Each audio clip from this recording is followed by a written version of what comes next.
Buenos días, mi nombre, como ha dicho la compañera, es Juan Manuel Ruiz, soy profesor de la Universidad de Granada, catedrático del Departamento de Fisiología Vegetal y vengo a presentar un trabajo que realizamos en colaboración con la empresa Plant Europa, titulado Nueva tecnología de vectorización del calcio, evaluación de la concentración, distribución de calcio y eficiencia agronómica en plantas de pimiento. Si me permiten, voy a bajar, porque así, acostumbrado a mi profesión de docencia, me encuentro un poco más de tú a tú, ¿eh? Y ya que me han puesto el microfonillo, me puedo mover tranquilamente. Bueno, si me permiten también, antes de lo que es explicar un poquito el trabajo, voy a hacer una presentación del grupo de investigación, el que dirijo, y luego, pues, la empresa, pues, le pueden preguntar a los responsables y tal, si se les interesa, que supongo que tendrán un stand arriba en la feria. Y bueno, pues somos un grupo de investigación, ahí me tienen a mí el primero, como responsable, como el más viejo, ¿eh? Y bueno, somos un grupo de investigación interdisciplinar porque estamos formados, o el grupo está formado por doctores en biología, que impartimos clases en la Universidad de Granada y en la Universidad de Almería, y también ingenieros agrónomos. Y eso nos permite un poco, pues, ampliar bueno, pues el conocimiento un poco tanto de manejo de cultivos y luego, pues, estudiar un poquito con más detalle todo lo que es la fisiología, etcétera, ¿eh? Y bueno, pues está formado por mí, por Teresa Soriano, que es doctora en ingeniería agrónoma, investigadora titular del IFAPA, y luego, pues, hay varios profesores también implicados en el grupo de investigación. El grupo de investigación está reconocido por el Plan Andaluz de Investigación, denominado por la sigla AGR 282, y se denomina Fisiología y Fitotecnia de Cultivos para el desarrollo de una agricultura sostenible.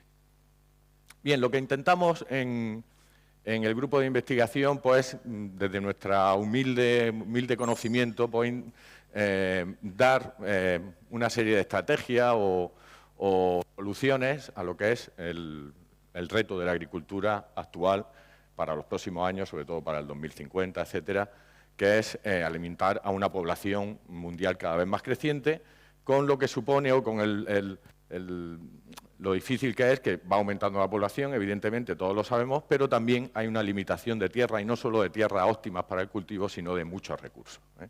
Y cada vez las materias primas, como ustedes saben, pues se encarecen más, el agua cada vez está menos disponible, y entonces, fíjense, por ejemplo, en este esquemita de la FAO, pues de todas las zonas que se pueden cultivar, de todo el 100% de terrenos mundiales, solamente el 11% aparecen como zonas adecuadas o óptimas para un desarrollo agrícola normal. Y hay un gran porcentaje en que son zonas demasiado secas, y eso con el cambio climático se va a ir extendiendo cada vez más, lo que supone también un incremento de problemas químicos, pues incremento de sales, etcétera, ¿eh? Entonces, todo eso lo sabemos. Tenemos que seguir realizando una agricultura que dé alimentos y alimentos de calidad a una población cada vez más en aumento, y bueno, pues eso es un poco los retos de la FAO para el 2050. ¿Qué estrategias se han definido para llevar a cabo solucionar estos retos? Pues ahí tienen unas cuantas, ¿eh? Por ejemplo, la obtención, todo esto. Están trabajando muchas casas de semilla y tal, de variedades más productivas, cada vez más adaptadas, a menos recursos, etcétera. Cultivos que sean resistentes a plagas. El cambio climático va a traer nuevas plagas, porque el incremento de la temperatura va a suponer que se introduzcan nuevos microorganismos que bueno, no estaban, ¿eh? Plantas que sean resistentes a condiciones adversas, por lo que hemos dicho, la falta de agua, el incremento de las sales, etcétera. Y también, pues, intentar que sean todo lo que supone reducir el gasto en CO2, etcétera, pues que sean plantas que utilicen menos requerimientos, tengan esa capacidad de ser productivas con menos requerimientos, ya sea fertilizante, agua, y que su producto agrícola mantenga una calidad nutricional al menos igual, o incluso, si puede ser mejor, perfecto, ¿no? Nosotros, como grupo de investigación, trabajamos sobre todo, los ingenieros que están en nuestro grupo de investigación trabajan sobre todo en estas dos líneas, en estas dos estrategias, y los fisiólogos de la universidad, pues, trabajamos sobre todo en estas dos de aquí, ¿eh? Entonces, estas dos, resistencia a condiciones adversas e intentar que una planta produzca con la misma intensidad, con menos requerimientos, pues estamos utilizando distintas líneas de investigación o distintos recursos, como mejorar la eficiencia de ciertos fertilizantes. Por ejemplo, ya saben ustedes que la eficiencia del nitrógeno, sobre todo en cultivos extensivos, pues roza un 60, un 70%, pues intentar mejorar esa eficiencia con inhibidores de ureasa, etcétera. Una cosa que está hoy muy de moda, que saben todos, que es fertilización y economía circular, es decir, utilizar desechos, ya sea alpelujo, digestato, producciones de biomasa, etcétera, para utilizarlos como fertilización y que sea un poco todo eso de economía circular. Y también una línea de investigación que hoy en día está muy en auge, que es la utilización de los bioestimulantes, que hoy vamos a hablar, tanto yo como el siguiente ponente, un poco de toda esta producción de estos compuestos. Bueno, pues esto es un poco en lo que trabajamos. En cuanto a la producción científica, solamente para darle una idea, pues bueno, pues llevamos unas cuantas tesis doctorales, todas muy aplicadas a la agricultura. Aunque trabajemos en Granada, pues somos un grupo muy agronómico. La gente se dice, bueno, ¿cómo estáis en Granada y no estáis en Almería? Bueno, pues es así, ¿no? Y bueno, pues ahora está muy de moda aparecer en los rankings y yo como responsable pues he aparecido en algunos rankings, lo que da la calidad un poco de la investigación. La agricultura siempre en la investigación está un poco olvidada, parece que la biotecnología, la biomedicina son las investigaciones punteras. Y bueno, pues aparecer en estos rankings que engloban todas las líneas de investigación de todo el mundo, pues siempre, al menos, pues siempre es un orgullo. Entonces hemos aparecido en una lista de la Universidad de Stanford que solamente cita al 2% de los investigadores más citados del mundo, más influyentes. Pues la investigación que hemos hecho nosotros está en esa lista. Y luego, bueno, pues en la última edición del ResearchCon, el ranking que define a los 1000 mejores investigadores o investigación en Plant Science y agronomía, pues aparecemos en el número 660 y 29 del ranking nacional. O sea que eso, bueno, pues nos sirve a nosotros como estímulo para seguir trabajando. Bueno, ¿qué son los bioestimulantes? Vamos a hablar, hoy voy a presentar un compuesto de la empresa Brand Europa que se puede definir como un bioestimulante porque evidentemente lleva sustancias orgánicas con elementos minerales que está incluido en esta gama definida por bioestimulantes. Perdón.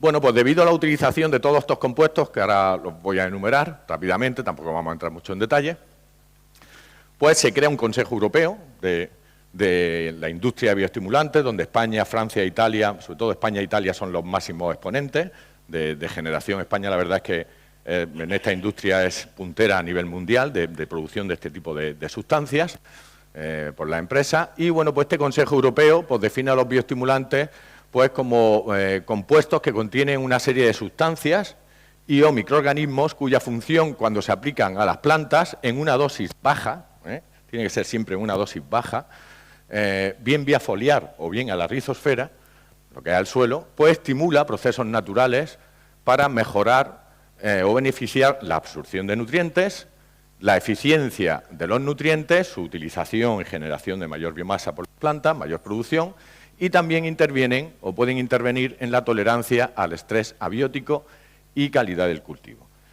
No se puede definir como un fertilizante en sí, tiene que ayudar, y tampoco se puede meter en este grupo pues compuestos que se utilicen para estreses bióticos, de enfermedades, plagas y tal, que tienen aparte su regulación totalmente distinta.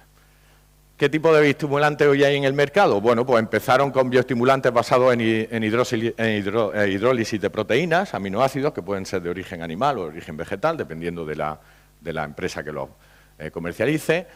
Muy utilizados también los bioestimulantes con extractos de algas, las sustancias húmicas que todas las conocemos, bioestimulantes con microorganismos promotores del crecimiento, que hoy en día es una industria muy en desarrollo.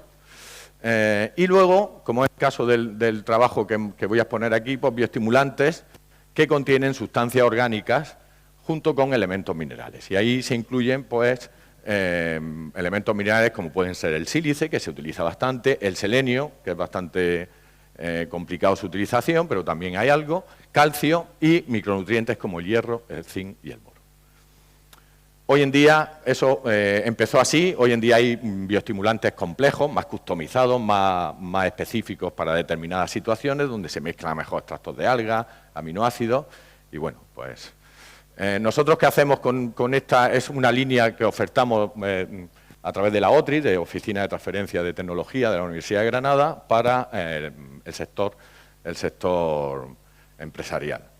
Y bueno, pues trabajamos con muchas empresas, solamente ahí he puesto un ejemplo, entre ellas la que me ocupa hoy, Bioibérica también, Biorizón, que es de aquí de Almería, hemos trabajado, Atlántica, en fin, son empresas muy punteras en la generación de este tipo de compuestos.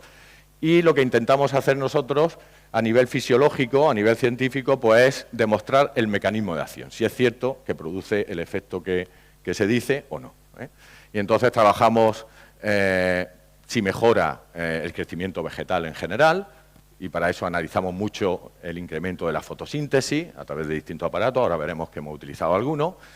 La eficiencia en el uso de nutrientes ante una fertilización normal, si es capaz de mejorar la eficiencia de la absorción y la utilización posterior, y una línea de investigación que trabajamos muchísimo debido al cambio climático y debido a las condiciones agrícolas actuales, pues de inductor de estrés abiótico, ¿vale? Hay muchos productos que se dicen que son inductores y tal, y bueno, pues nosotros intentamos aportar esa evidencia científica de que realmente produce eso, ¿vale?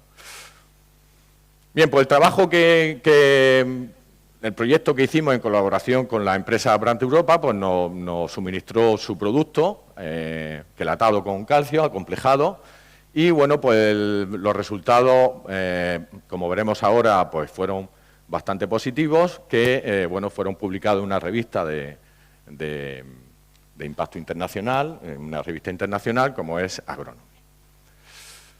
Bien, voy a hablar un poquito de lo que es las funciones del calcio, no voy a hablar nada nuevo, todos lo conocen. Pues una de las funciones del calcio, para plantear un poco, para poner en situación qué es lo que pretendíamos. El calcio es un macronutriente, por ahí dicen que es un macronutriente secundario, ¿no? Es un macronutriente, como el nitrógeno, el fósforo, el potasio, y su función principal es intervenir en la integridad y funcionalidad de la pared celular y de las membranas. De la pared celular a través de la unión a ácidos poligalacturónicos en la pared celular, en la lámina media las pectinas, y en las membranas pues, unido a fosfolípidos. Si no hay calcio se produce una desintegración, una plasmólisis, pérdida de agua, pérdida de electrolitos. Entonces el calcio, el 80% del calcio se encuentra en esas estructuras celulares y tiene un papel estructural de mantener lo que es la integridad de esa estructura. Pero además, lo poco que queda del calcio es muy importante porque actúa induciendo la síntesis de muchas hormonas necesarias para el desarrollo normal de un cultivo, de una planta, todo su ciclo de vida, como pueden ser la citoquinina, la giberelina, etcétera, y también en respuestas ambientales es uno de los compuestos mensajeros secundarios. Cuando la planta percibe que hay un estrés salino o un estrés hídrico, pues rápidamente se dispara la concentración de calcio, que da lugar a una serie de respuestas de resistencia. Y luego, recientemente, bueno, pues el calcio también ha sido definido como un inductor de la absorción y utilización de otros nutrientes esenciales, y muy importante el nitrógeno, que luego veremos las perspectivas, como el nitrógeno, el potasio, el hierro y el magnesio. O sea, una nutrición adecuada de este nutriente, o además de mantener toda la estructura celular, toda la integridad, actuar como mensajero secundario, pues va a favorecer la eficiencia en la utilización de otros nutrientes que se aplican en la agricultura, como son esos macronutrientes. Macro y micronutrientes, como en el caso del hierro. Pero el calcio es un elemento pues, que tiene un problema, y es un elemento que clásicamente se ha definido como un elemento inmóvil. Entonces, a través del floema, pues ya saben que todos los nutrientes y el agua pues, se pueden distribuir a través del xilema, básicamente de las raíces hacia las hojas más extendidas.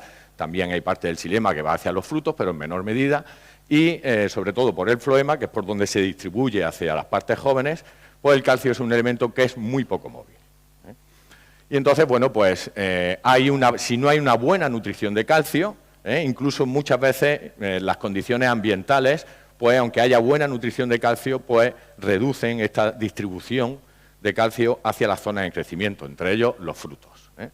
Y entonces, bueno, pues hay plantas hortícolas, sobre todo el tomate, el pimiento, el calabacín, pues que es habitual la deficiencia de calcio, generando pudrición y zonas necróticas en el extremo, como ven aquí, en el extremo distal del fruto. Una fisiopatía científicamente denominada blossom end rot, que creo que en el caso del pimiento pues le llaman la peseta, ¿no? Que bueno, siempre, ¿no? Y bueno, pues hace que el fruto pues no se pueda comercializar, ¿vale?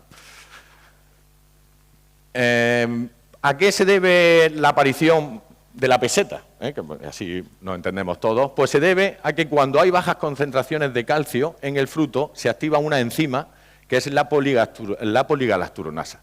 Esa poligalacturonasa rompe la pared celular e inicia el colapso del tejido que protege el fruto, que da estabilidad y rigidez al fruto, y por lo tanto pues, va a suponer una pérdida de rigidez en esa zona, y entonces se dispara la respiración y se empieza pues, todos los procesos de degradación, de oxidación, y entonces se colapsa el tejido. Cuando aparece la peseta, esa pudrición, pues también va acompañada por entrada de microorganismos, de infecciones, etcétera, porque claro, ahí el fruto, la integridad del fruto, la firmeza, se ha reducido a niveles muy bajos. Y entonces se reduce la concentración, y esto no pasa cuando hay condiciones adecuadas de calcio. Entonces, mantener las condiciones adecuadas de calcio en el fruto durante el desarrollo es esencial para reducir todo este tipo de fisiopatías. La acción de la poligalacturonasa pues, va a generar, aquí tiene pues, la peseta típica en pimiento, en tomate también, que se da bastante, y bueno, pues la acción de la poligalacturonasa va a generar una reducción de la concentración del pectato cálcico, que, bueno, frente a un estrés biótico va a hacer de barrera física impidiendo la infección de patógenos, es decir, frutos más firmes, con más cantidad de pectato cálcico, pues generan esa barrera física, pero también la calidad de los frutos se reduce porque se reduce la firmeza y por lo tanto la vida útil en términos de post cosecha, luego a la hora de venderlo fuera o lo que sea, pues se reduce también. Entonces es muy importante mantener las concentraciones de pectato cálcico elevadas.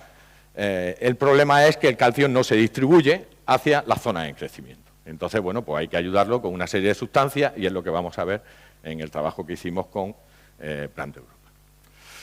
Bien, lo que ha hecho Plant Europa y hacen muchas empresas es un proceso denominado vectorización. Esto es muy típico hacerlo en la mayoría de las materias primas que atacan a los patógenos en temas de fitopatología, van unidos a unos ciertos vectores que lo que hacen es aumentar la entrada en la hoja si se aplica vía foliar o la entrada en la raíz si se aplica vía radicular, la entrada de la hoja y su distribución hacia las células que están infectadas. Entonces, en este caso, lo que se hace es vectorizar a nutrientes, como puede ser el calcio, que es un ejemplo muy típico, el boro también, el zinc también, el hierro incluso, quelatar básicamente. Y en el tema de qué vectores se utilizan, pues ahí, aquí los más normales son bien aminoácidos, que pueden ser el glutamato, la glutamina, la lisina, la glicina, la alanina, ácidos carboxílicos, muy típico también, el citrato, el malato, ácidos fenólicos, el ácido salicílico, que también actúa como una hormona inductora de respuestas de defensa, puede actuar, azúcares como la glucosa o la ragnosa y polialcoholes que dan bastante buen resultado, que son, por ejemplo, el sorbitol, el manitol y el xilitol. Entonces, la unión, la vectorización del elemento en cuestión o de la materia prima en cuestión con este tipo de compuestos te va a dar, en general, hay que probarlo científicamente, evidentemente, que es lo que hemos hecho nosotros, pues una mejor penetración en la planta y una mejor distribución, sobre todo, en este caso, a zonas en crecimiento, que son los pimientos, para evitar la aparición de esta fisiopatía de la peseta. Bien, entonces, bueno, pues el objetivo de este ensayo fue analizar la efectividad de un compuesto de Plant Europa, en concreto Brand Maniplex Calcio, supuestamente, bueno, formado por azúcares polialcoholes y calcio. Entonces está vectorizado el calcio y ver un poco cómo, si tenía esa efectividad, esa eficacia y en qué grado. Entonces los objetivos fueron comprobar su eficacia en la distribución y acumulación de calcio en las distintas partes de la planta y analizar el efecto de la aplicación, se hizo un estudio bastante completo de este compuesto sobre la producción, calidad de frutos de pimiento, tanto en cosecha como en post cosecha. Perdón.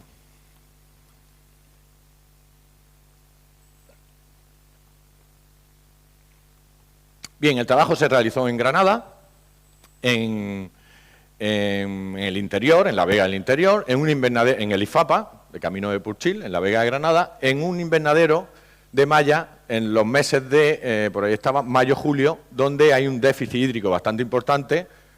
Todos conocen las temperaturas de Granada, ahora le mostraré, y entonces la aparición de la peseta pues es una zona idónea para ver si un producto tiene efectividad o no. En un invernadero con más tecnología pues se puede regular más la temperatura, etcétera, y estos invernaderos al ser de malla, pues la misma temperatura que tienes fuera la tienes dentro del invernadero. Entonces, aunque es un invernadero que tiene nebulización y tienes pantallas, no la utilizamos para generar este tipo de fisiopatía en la planta. En los meses de mayo y julio del 2021, y bueno, pues los ingenieros agrónomos del grupo de investigación pues plantearon un ensayo, pues cómo se cultiva el pimiento en este tipo. Plano. Pues lo plantearon como un cultivo normal y corriente con su fertilización, vamos, como se lleva a cabo allí en la zona de Granada, bajo malla, con una densidad de siembra pues, de 2,2 plantas por metro cuadrado. Y entonces, bueno, pues unas plantas no tenían absolutamente nada, bueno, su fertirrigación, con su calcio, etcétera, y a otras pues le suministramos el compuesto Brandman y Press Calcio a 3 centímetros cúbicos por litro y con una periodicidad de 15 días. ¿Qué analizamos? Bueno, hicimos distintos muestreos, no voy a poner todos los resultados, voy a poner simplemente ya cuando empezamos la primera cosecha, que ya se veía en la primera cosecha esta fisiopatía, y entonces voy a mostrar los resultados del muestreo vegetal realizado el 19 de julio, que ya había temperaturas una ampliación térmica muy importante en Granada, temperaturas muy extremas por el día y por la noche un poquito más fresquito. Y bueno, pues analizamos la biomasa fresca de la parte aérea. De forma in vivo, pues analizamos lo que es la actividad fotoquímica y índices de vitalidad de la planta a través de la fluorescencia, de la clorofila A. Muy importante, analizamos, que para nosotros era clave este parámetro de concentración de calcio total en la planta, en las distintas partes de la planta y ligado a las pectinas, porque al final, como he dicho, el calcio, su función más importante y que va a tener relación con la firmeza, la producción de fruto y tal, va a ser ese calcio ligado a las pectinas. Y luego analizamos distintos componentes de la producción, número de frutos comerciales, peso, porcentaje, este también fue un dato muy importante, porcentajes de frutos respecto al total con fisiopatías de calcio. Y luego, pues parámetros de calidad, tanto en cosecha como en post cosecha, los tuvimos unos 14 días, una vez cosechado, bien a temperatura ambiente en el laboratorio de la Universidad de Granada, o bien a 4 grados en una cámara fría, y vimos longitud de frutos, firmeza, grados Brix, acidez valorable, vitamina C, el pimiento es uno de los frutos que tiene más cantidad de vitamina C, y algunos test que nos indican la capacidad antioxidante y bueno, pues son indicadores de salud del fruto, en la dieta humana, claro. Bien, aquí pueden ver las temperaturas, fíjense que en este rango fue cuando hicimos el muestreo, hicimos varios muestreos a lo largo del cultivo, pero bueno, a partir de primeros de julio, finales de junio, pues hubo días que se pasó de 40 grados las temperaturas. O sea, había una oscilación térmica muy importante y, por lo tanto, eran condiciones muy adecuadas para que apareciera esta fisiopatía. Bueno, pues vamos a empezar con los resultados de biomasa. El crecimiento de la parte aérea y la longitud de las plantas de pimiento, como pueden ver, pues cuando aplicábamos Brandman y Press Calcio incrementaba y era significativo estadísticamente, o sea que tiene un efecto positivo a la hora de incrementar lo que era la biomasa de la planta, el crecimiento. Y cuando analizamos distintos indicadores de calidad y actividad fotoquímica, es decir, que nos indican un poco la eficiencia fotosintética, el calcio tiene otra función importante que es mantener la integridad de todo el fotosistema de la fotosíntesis, de la hidrólisis de agua en el clúster de manganeso, etcétera. Bueno, pues veíamos que, por ejemplo, este dato que es la fluorescencia variable entre la fluorescencia media, que nos indica si la planta está sufriendo un estrés, no había diferencias, pero en otros parámetros como la proporción de centros de reacción del fotosistema 2 y el índice de funcionamiento fotosintético, que en definitiva estos índices nos van a indicar la cantidad de sacarosa que genera una planta y la producción. O sea, si al final en una planta hay mayor producción, mayor fotosíntesis, mayor producción de sacarosa, distribución, mayor crecimiento, mayor número de frutos.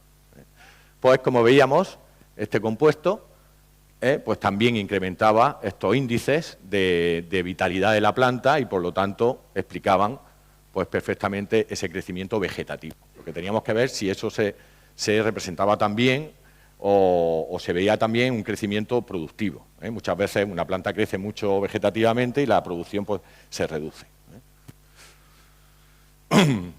Un dato en esta tabla, todas estas tablas están sacadas del artículo que está publicado. En esta tabla pues, veíamos la distribución del calcio.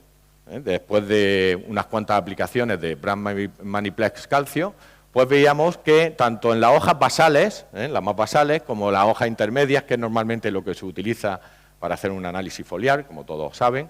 Luego analizamos también hojas jóvenes, brotes, y frutos, que es donde nos interesaba. Pues con la aplicación de este compuesto, pues en general, hasta las hojas jóvenes, pues se incrementaba tanto la concentración de calcio total como ligada a pectina, pues un 25%. O sea, sí era efectivo en incrementar la cantidad de calcio, y el factor clave, que era ver cuánto calcio había en el fruto para reducir esa fisiopatía, pues veíamos que en el fruto cosechado pues se incrementaba un 52% la cantidad de calcio y un 67% la cantidad de calcio en pectinas. Eso, a priori, ya nos está indicando que el fruto va a tener mucha mayor firmeza y se va a reducir la aparición de esta fisiopatía. Aquí tienen una foto de los frutos. Fíjense que en el control ya se veía la peseta en muchos de ellos. Y estos son los datos de incidencia de esta fisiopatía. Como en el control podíamos llegar en la primera cosecha a un 15% de la producción total, y con el producto, con esa vectorización del calcio y esa mejor movilidad del calcio, pues reducíamos a un 5% la aparición. No es que la elimine, evidentemente, porque las condiciones eran extremas, pero sí se reducía bastante. Otros parámetros de producción, pues, por ejemplo, el compuesto Brand Maniplex Calcio en cosecha, pues prácticamente no tenía un efecto muy significativo respecto a los grados BRIS y a la acidez valorable, o sea, la calidad se mantenía, pero sí es verdad que el número de frutos comerciales pues se incrementaba, el peso también, la longitud, y un dato muy importante, la firmeza. La firmeza, como ven, el control tenía una firmeza de 0,47 y con el producto pues se alcanzaba valores superiores a 0,7.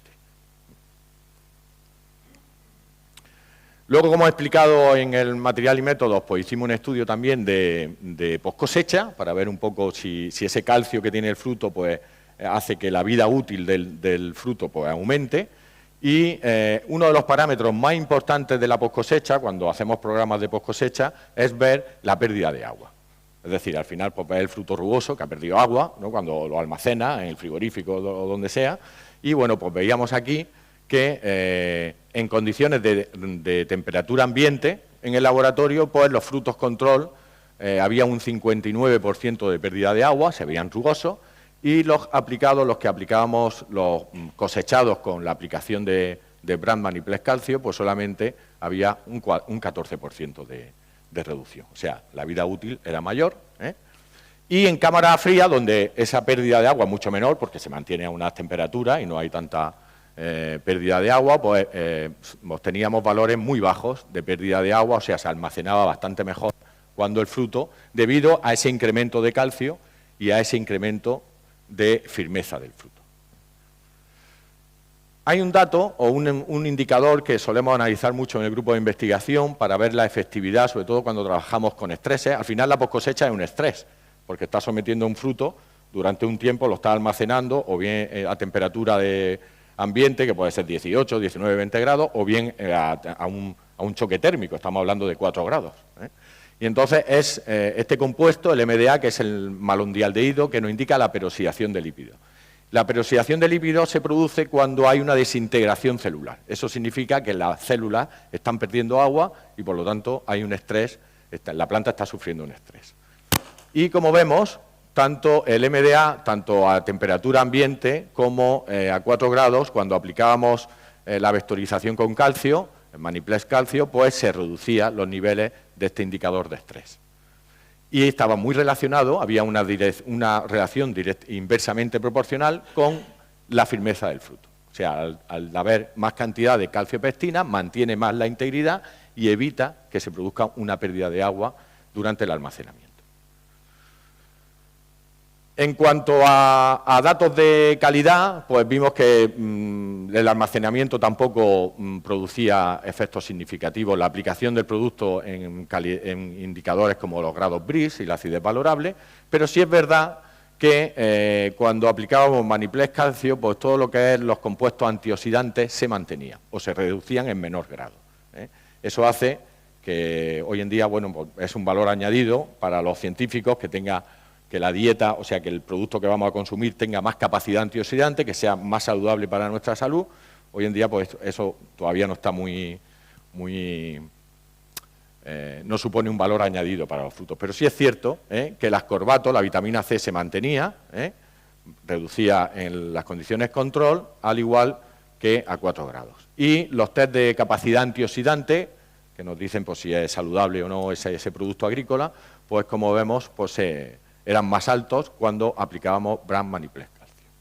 Normalmente todos estos compuestos, cuando hay respiración, pues se reducen, y el hecho de que haya más calcio, pues evita o reduce el proceso de respiración en el fruto y entonces se mantiene mejor todas estas calidades antioxidantes de la planta, del fruto en este caso.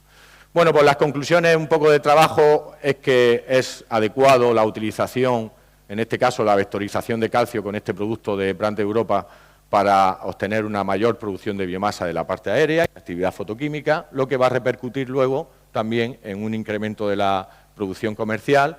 El dato más significativo es que reduce de forma muy importante, al menos en las condiciones del cultivo que realizamos allí en Granada, la aparición de la fisiopatía relacionadas con el calcio en los frutos y además pues que mejora la vida útil en programas de post cosecha.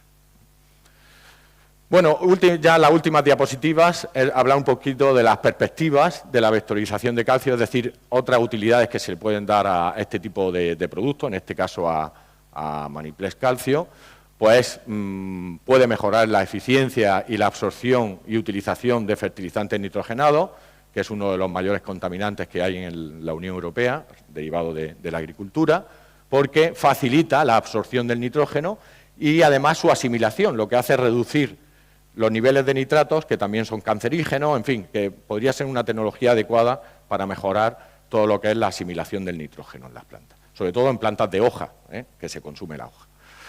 Muy importante también este tipo de productos, y en este caso en concreto Maniplex calcio, para realizar programas de fortificación con calcio. Nosotros lo que hacemos investigación básica, por ejemplo, con distintos mutantes, hemos observado que las plantas que tienen una mutación que absorben mejor y distribuyen el calcio mejor en la planta son más tolerantes, eso es típico, se sabe, pero bueno, la evidencia científica son más tolerantes a la salinidad. Entonces, la aplicación de estos compuestos en condiciones de salinidad o incluso en condiciones de estrés hídrico, pues puede mejorar la integridad de la planta, de estas estructuras para evitar la pérdida de agua. Muy importante también este tipo de productos en los programas hemos hablado de fortificación, ahora introducimos otro término, que es la biofortificación, es decir, la cantidad del elemento en cuestión que tienen los órganos destinados al consumo humano.